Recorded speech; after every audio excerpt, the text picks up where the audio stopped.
Good morning, this is Jeff with Sewer Tech Northwest. We are at property address 5515 Southwest Multnomah Boulevard here in Portland. We are located at the front of the unit. We're just about underneath the front door. If you were to go right through that, well, it's kind of a rooftop above it, it's actually decking, but if you were to walk through that right there, you'd be at the front doorway. So right underneath that is the 4-inch ABS clean out. We're going to check the overall condition and serviceability of the sanitary sewer line. Water is running. We are going to zero out at the base of the clean out. And just based on how this place is designed, with attached walls and everything, this would appear to be a shared sewer line, especially being, I can see you've got some Y connections coming in back behind this lattice work here. And that's a very normal setup for this type of house. Anyway, we're going to check the overall condition and serviceability of the sanitary sewer line. Water's running, we are zeroed out, and off we go. Main thing I'm worried about on a house like this is just simply the tree foliage that's out here. Otherwise, you have got a just sheer downhill cliff to go down, which is fabulous for slope and grade. Makes it very difficult, if not impossible, for a line to belly out when you have this kind of setup. Let's hope for no trees here, and we should be good to go. And where the ground flattens out down at the bottom, you could have just nothing but a ginormous belly on this thing for the last 30 feet, and it would have no effect on the line. Oh, there we go. That's what I was worried about right there. All right, you got a rather large root intrusion here. It is humongous. It's right where the line swaps over to 6-inch concrete. I was a little worried we'd see that here on this hill. And it's very, very likely that this first part of the line here, I don't know the year of this home, but it's unlikely that this was originally an ABS pipe. It's probably been updated at some point. My guess is you probably had roots further back, closer to the home at one point. Now your pipe joints out here look like they're blown. You can see the staining on the left side. There's a root hair poking out of it, and you've got dirt migrating to that pipe joint. So the plus side of this line here, because of the downhill nature you've got, the line has not shifted. If you took this same exact line here and put it on a flatter property, it would be all kinds of wonky. The pipe joints, every one I've gone past so far is open to the ground. And what that generally leads to is hydro erosion. The joints open up, start sucking dirt through them, and it erodes the support out up underneath your line.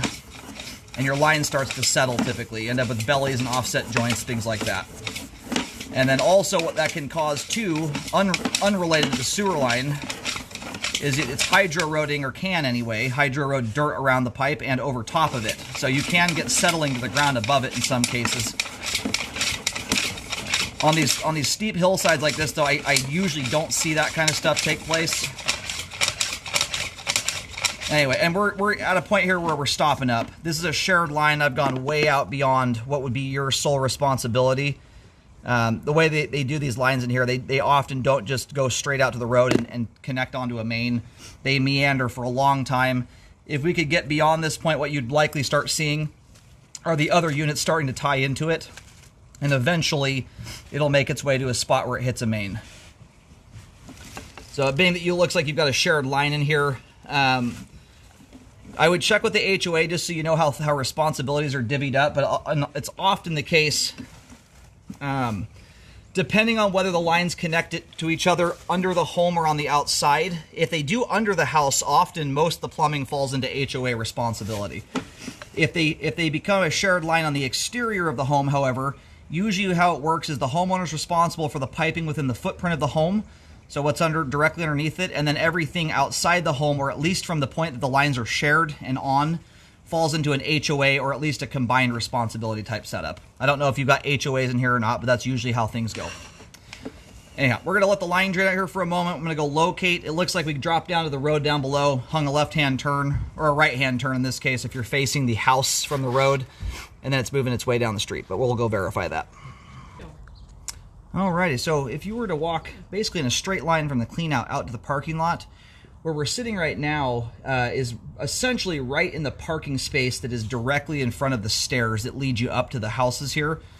We're about, probably 8-10 feet away from the where the parking lot meets up with the bottom of the property, or off the curb you could call it, I suppose. So it's kind of deceiving. If you look as the crow flies, we're probably only like 50 feet or so from that spot. But the line does so much vertical diving that we're not just moving out 90 feet. We're doing a lot of diving in the process of advancing out. So that's kind of why it's a little deceiving when you look at it with your eyes, why that's 90 feet away. And where we're headed to is a manhole. If you go out to that manhole, you can see where someone's done some paint markings, and where my locate's coming in there lines right up with one of those paint markings. So we're stopping shy of that manhole by probably about 20 feet or so. But no obvious signs beyond that point of any flow issues. And again, excuse me, we're in shared responsibility here, so getting out 90 feet is kind of excessive. I try to go as far as I can on these things just to make sure there's not plenty of stuff to send over the HOA. So what I would suggest here to the HOA, if they're looking at doing some updates, based on those markings out there, I think they're probably aware of what's going on here. This is one of those where the HOA, it would behoove you to get on this sooner rather than later. Most likely the line's not going to aggressively start changing. It's likely been in this state for some time now. I would wager a good 10, 15 years or more. But you don't want to run the risk of something like that occurring, especially if they're doing frequent drain cleaning. Once people are aware of roots, sometimes they do maintenance cleaning, which is great in the immediate. There's more roots there. I think I've already mentioned those ones. It's great in the immediate in getting the line freed up so it flows well. The problem you run the risk of is when you go hacking those roots out of there. There's an earthworm there that shows you some more joints are open. Those roots are often binding the joints together and clogging them up. Roots are very strong and they're good at doing that. When you hack them out of the way and do it over and over again, what you're doing is exposing those joints even more so to the ground around it, and it will often accelerate the process of hydro erosion. This is a more unique case because of the steepness here. I don't know if that's going to happen in the same manner as a flatter running sewer line. But I say all that to say this. It behooves you to do this the full mill deal rather than spot repairing it. This is one I would look into doing an epoxy liner on for multiple reasons. It's less invasive. It's done very quickly. You have a fabulous setup here with a manhole that this line attaches to, which is the dream setup for doing a liner and pulling the liner through. So it makes the neighbors happy. It usually saves money. You're not going to go having to trench up 100+ feet of pipe here out into the road. The added benefit you get with those liners, especially if you can overlap this joint. You want to do a 4 to 6 inch transition piece so you have a continuous liner from about back here all the way through this transition. These are the weakest points in your sewer line to roots by a country mile. If you can overlap that joint and line everything from this point on, you're putting liners are a jointless pipe product, so you have an added layer in there and less of a weak point like standard lines have for roots to repenetrate the sewer line. It bolsters the line up to root intrusions, and it makes it harder for them to re-intrude, because most likely most of these trees are going to remain here. That's the other thing about liners, is it saves you from having to go hack through a bunch of root systems, which often will kill the trees off and or makes them very unstable. And can cause them to die off later and become a real hazard down the road. So if you're wanting to save the trees and there's a lot of benefits in doing it in this case. I would heavily look into the epoxy liner realm for this one. There's a lot of good reasons for it. So right now, because of the steep slope this line has, by and large, most everything is getting through here. But you can see all that toilet paper is just packing into that root system there. So if you do get someone in here who accidentally, starts flushing wipes down the toilet or something like that, right now that's more so what's going to get you to the point of blocking would be abusive items and doing it on a regular basis. For the most part right now, stuff is getting through here without too much issue, but it's something you want to get on sooner rather than later. So anyway, I'm going to locate right here. Much of this line, because of the steep angle of it, I am going to have a really hard time locating. There are better locator systems for locating on steep slopes like this, and mine's just I'll be able to get decent locates, but the depths will be off. So I'll at least mark here to give you kind of an idea as to where we're at. From this point forward, I'd forward this on to a repair contractor, which I do have some good contacts if anyone needs one, and I would look into that process. In the immediate, if that has to be down the road a little ways, right now, being that there's no blockage evidence in here, all the pipe leading up to that point is clean, indicating this has not been causing blockages, at least recently. I don't know if I'd go messing around cutting the roots. You can end up messing things up for the epoxy liner.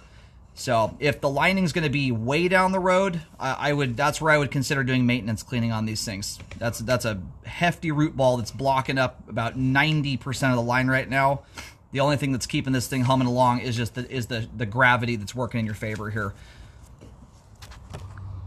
All right, so just locate this. So the line does veer kind of off the straight line course. By the time you locate where I stopped, it lines up with the clean out, but it does meander around a bit to get to that point.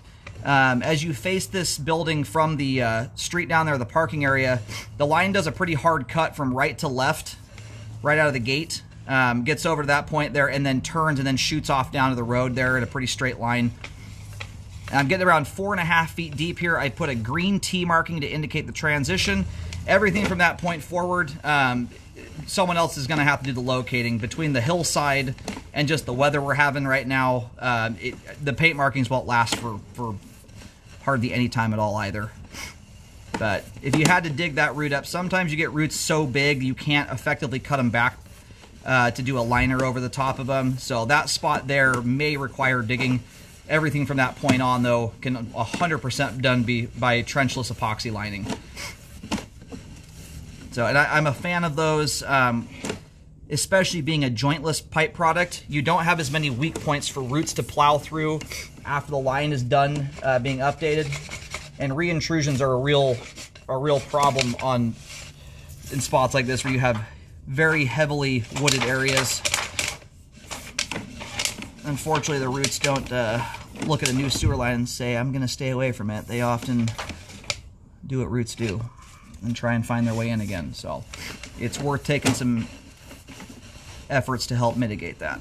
And then we just went backwards there until the line goes vertical. Everything from that point forward, the pipe is exposed in midair out here. You can see it with your eyeballs. I recommend everything there from around 23 or 25 feet at the transition joint to concrete. All of that be fully updated all the way out to the main lateral. Obviously, that's the main flow problem, is that big root. You've got plenty of other pipe joints beyond it that are compromised and are working their way towards potentially becoming a problem. So on a line like this, with the age this thing is, this is not one I would do spot repairs on. It makes far more sense to do the full meal deal and ensure that you spot repair these things, and what you're going to end up with is a root intrusion happening on both ends of that spot repair. Any repair guy out there is going to tell you that and guarantee it. Those transition joints are very, very weak to root intrusions, and that's what you're going to end up with probably about a year after you do the repair, are probably 2 roots instead of 1 in that same location. So after any repairs are done, make sure the line is re-scoped to check the work. Very important to do that. All the ABS pipe leading up to the roots, all that looks great, drains beautifully. And you know, beyond the root intruded area, the big root anyway, the line has great flow right now. The line is a functioning sewer line. Those roots do run the risk of causing a blockage, but right now mostly under abusive scenarios. Everything else appears to be getting past them at this point in time. And so for any repair folks coming out here, in case this marking is hard to find, so again, straight up above us there, we're facing straight at the unit right now. There's the clean out. The line cuts this direction to the left over in front of this other unit, and in that ivy over there is where the line turns to then shoot off down into the street where that car is at I'm looking at right now.